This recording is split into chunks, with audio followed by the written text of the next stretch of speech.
The beating in your chest is a good thing. Smarter Heart University and Dr. Scott on AM 970, The Apple. So, welcome back to your Smarter Heart University. Good morning, and thanks for joining us as always.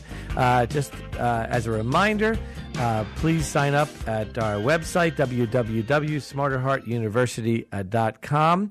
It's now fully interactive. You can view all of our previous shows, and usually each show, like this one, will be placed about 48 hours after we have recorded it, so that you can listen at your convenience. And we'd love you to pass this on to each and every person, because this is what we're about, people. It's about education. It's about prevention.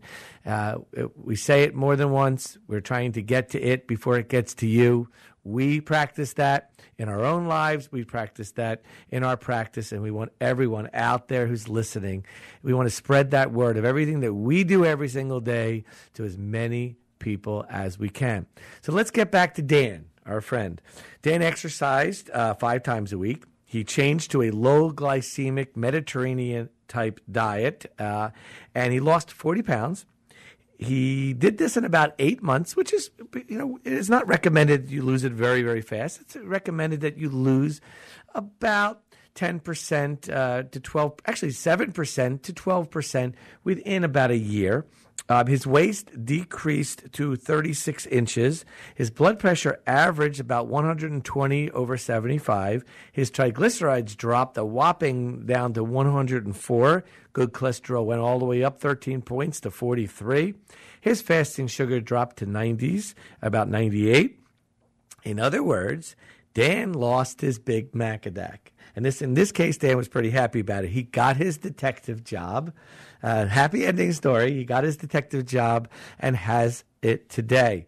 So the popular question number 2 is, if I lose weight and exercise and I diet and all my numbers change, does this improve my chances? Yes, answer 1. Yes, number 2. Yes, number 3. The features of metabolic syndrome should alert both you and your doctor to assess all of your risk factors. It's really important. This not just for diabetes, but for future heart disease, as Dr. Kaiser said last segment.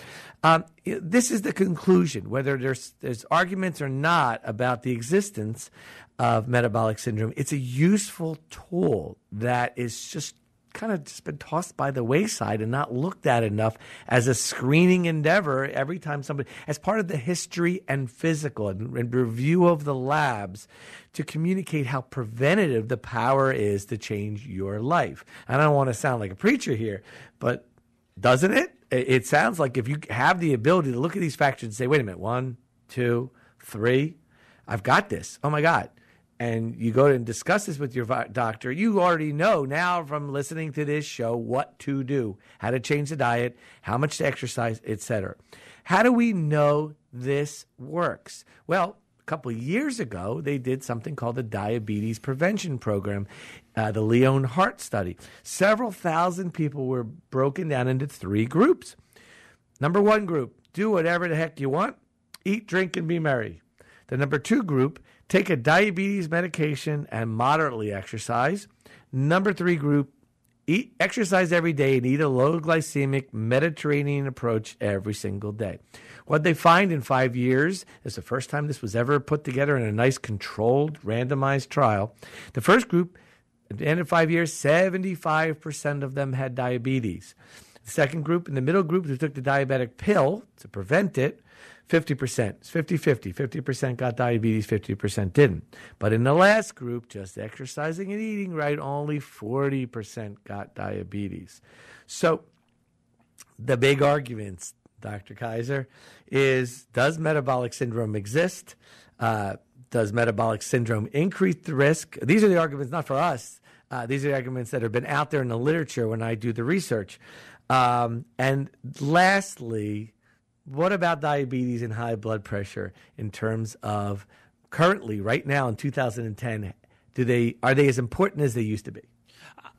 You bring up a great point about this debate of whether or not metabolic syndrome exists or not. And it may even be an irrelevant point, because to give somebody a diagnosis and say you have metabolic syndrome, now you have a disease process, and this is when the traditional medicine kicks in and says, okay, you have a disease, I'm going to treat it now, as opposed to saying, you may not have this thing called metabolic syndrome. We're not going to give it a name, but your risk, you have the features so that in a few years you're going to have some real problems, and maybe while you're still healthy and while you still have not the irreversible damage of blockages, plaque building profile. If you address it now, you won't develop that 80% blockage. If you deal with it now, make those lifestyle changes and change the way you think about food and change the way you think about exercise,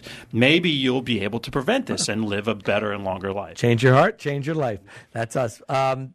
But the point I'm making is 15 years ago, when I got to this area and I started lecturing on the lecture circuit, there was a big trial about blood pressure, and it broke down 4 different medications and how many medications it took to get control. And back then, folks, 140/90 wasn't even considered high blood pressure. The major point was that just changing your diastolic blood pressure from 90 to 80 in that big trial dropped the trend in risk to dying from a heart attack down, as well as seemed to be consistent with, depending on the medication, preventing diabetes. There was another trial that came out that suggested that if you use a certain class of medications, you can decrease the onset of diabetes.